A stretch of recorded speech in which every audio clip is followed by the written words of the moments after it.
আপনি জানেন ৭০ লাখের বেশি মানুষ ভোটাধিকার পেতে যাচ্ছে, কিন্তু তার আগেই শুরু হয়েছে এমন কিছু নাটকীয় পদক্ষেপ যা বদলে দিতে পারে পুরো নির্বাচনের পরিকল্পনা। না, এটা কেবল নির্বাচন কমিশনের কিছু কর্মপরিকল্পনা নয়, এর গভীরে আছে কিছু অদৃশ্য হাত, অজানা সমঝোতা এবং নিঃশব্দ চ্যালেঞ্জ যার রূপরেখা এখনও অনেকের অজানা। দর্শক, আপনি ভাবছেন নিশ্চয়ই এমন কি ঘটছে যা এত গোপন। চোখে না পড়লেও দেশের রাজনৈতিক মানচিত্রে এমন কিছু দাগ টানতে শুরু করেছে যা ভোটের আগেই দেশকে হয় উত্তপ্ত করবে, নয়তো স্থির করে ফেলবে আগাম ফলাফল। আপনি জানেন সব রাজনৈতিক দল একসঙ্গে বসে পরিকল্পনা করছে না, কিন্তু কিছু দল পর্দার আড়ালে রোডম্যাপ ঠিক করছে। প্রশ্ন হলো, এই নির্বাচনটা কি সত্যি নিরপেক্ষ হবে, নাকি আগেই লেখা হয়ে গেছে পরিণতি? দর্শক, আপনি ভাবছেন এই ভিডিওটি কেন দেখতেন, তাই না?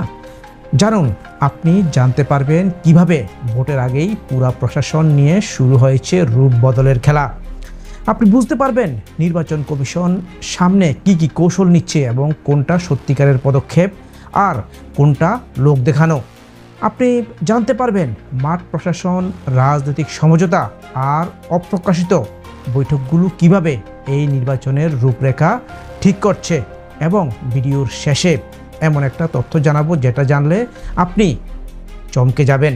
তাই পুরো ভিডিওটি এক মুহূর্তের জন্য স্কিপ করবেন না।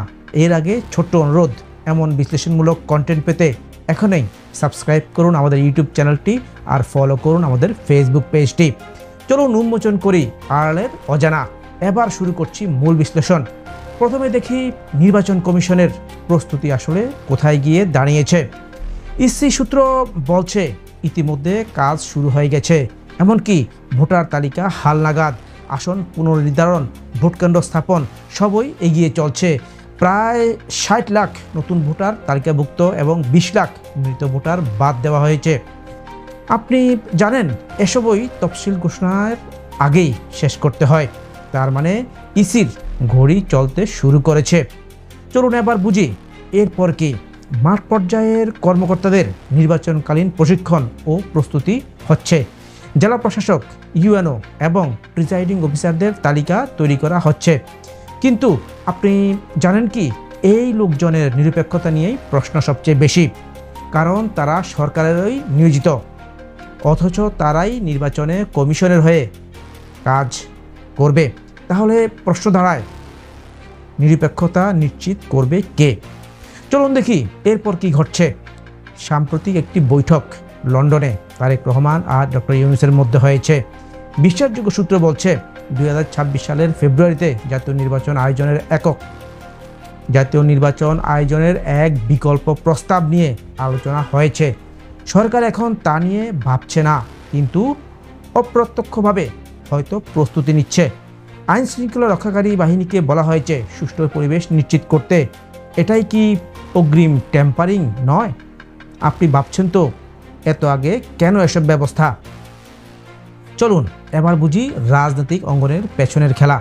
সরকার সংস্কার, বিচার আর নির্বাচন, এই ৩ প্রতিশ্রুতি দিয়েছিল, কিন্তু সংস্কার কমিশনের প্রতিবেদনগুলো কি বাস্তবায়িত হয়েছে?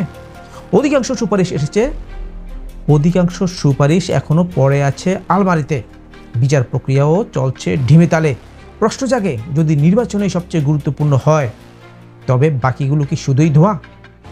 দর্শক, শুরুতেই বলেছিলাম ভিডিওর শেষে এমন একটা তথ্য আছে যা জানলে আপনি চমকে যাবেন। জানেন কি, নতুন আসন সীমারেখা নির্ধারণে এমন কিছু প্রশাসনিক জোন ভেঙে ফেলা হচ্ছে, যার মাধ্যমে ভোটার ভারসাম্য একপাক্ষিক হয়ে যাচ্ছে। কিছু আসনে নতুন ভোটার ঢুকছে বেশি, কিছু আসনে কমছে। তার মানে ইসির নিরপেক্ষতার ছদ্মাবরণে কি আসলে চলছে আসন পুনর্গঠন নামক রিগিং? এখানেই প্রশ্ন, আপনি কি ভাবছেন? নির্বাচনটা কি আগেই লেখা হয়ে গেছে? এখন আপনার এই বিশ্লেষণ কেমন লাগলো নিচে কমেন্টে জানিয়ে দিন। আর মনে রাখবেন, এই খবরটা যত বেশি মানুষ জানবে, গণতন্ত্র ততটাই জেগে উঠবে। তাই এই ভিডিওটি বন্ধুদের সঙ্গে শেয়ার করুন। আমরা আবারও আসছি আরও একটি গুরুত্বপূর্ণ গল্প নিয়ে, গুরুত্বপূর্ণ তথ্য নিয়ে। ততক্ষণে থাকুন ভালো, থাকুন সচেতন। আজ এ পর্যন্তই। আসসালামু আলাইকুম।